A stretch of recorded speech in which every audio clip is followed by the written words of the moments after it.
So first, my team model, we have two team models. One is get stuff done, and the other is it's only car batteries. It really is important to keep a perspective. It's not that important what we do. It's not brain surgery. There's people who have far more important things to do. And I really want to make sure people keep that in mind so they don't get too stressed, right? My goal as a leader is to keep the team motivated, not stressed, and make sure that they keep the necessary perspective. Be authentic. Be who you are. I'm unapologetically me. Some people like that, some people don't, but that's the way I go through life. Be open and honest in my communication. I work at a pretty large company. We're about a $10 billion company. And you can imagine there's a lot of decisions that are made by leaders that sometimes I agree with, sometimes I don't. And I'm pretty open with my team in those communications when I have to deliver a message. Because really, the only way I can build trust with my team is being open and honest in that communication. Listen. My meetings are back to back to back many days, and sometimes I look at my calendar and I think this is ridiculous. But when someone on my team says, and I have 7 direct reports, a team of 17, they say, hey Rebecca, I need to talk to you. I say, absolutely, give me a call, and I tell that person who ran the meeting, I will be 5 minutes late because I need to talk to the person on my team. It doesn't matter if I'm in an airport, where it is, if it's on a weekend, I take their phone call. It does not matter. That is my #1 priority. Self-awareness. I know what I don't know.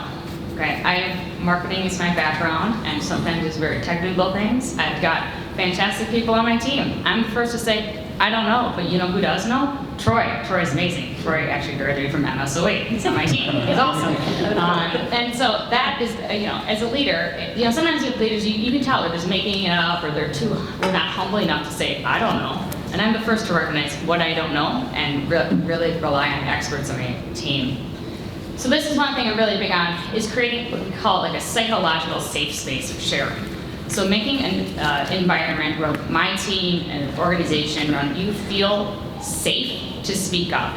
This comes really important from an ethics perspective too, right? In order to make sure we're having ethical business practices and people aren't doing anything to cut corners with things that are unethical, you need to have a space where people feel safe to speak up.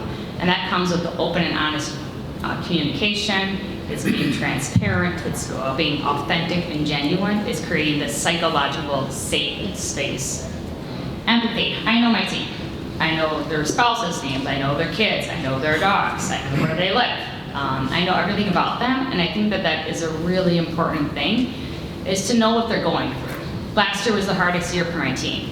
I had one woman go through breast cancer.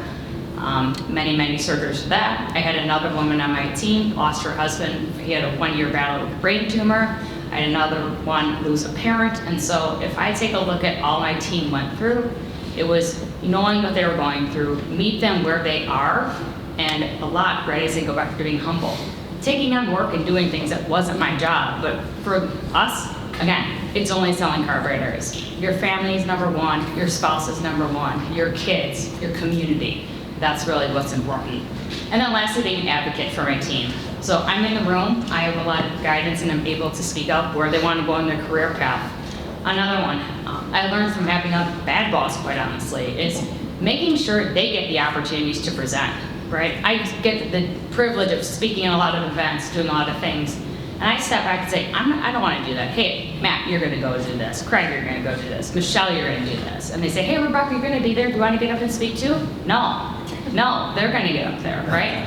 How do I advocate for my team? How do I get their exposure, and making sure that I know in the organization what their career goals are and how I can best support them?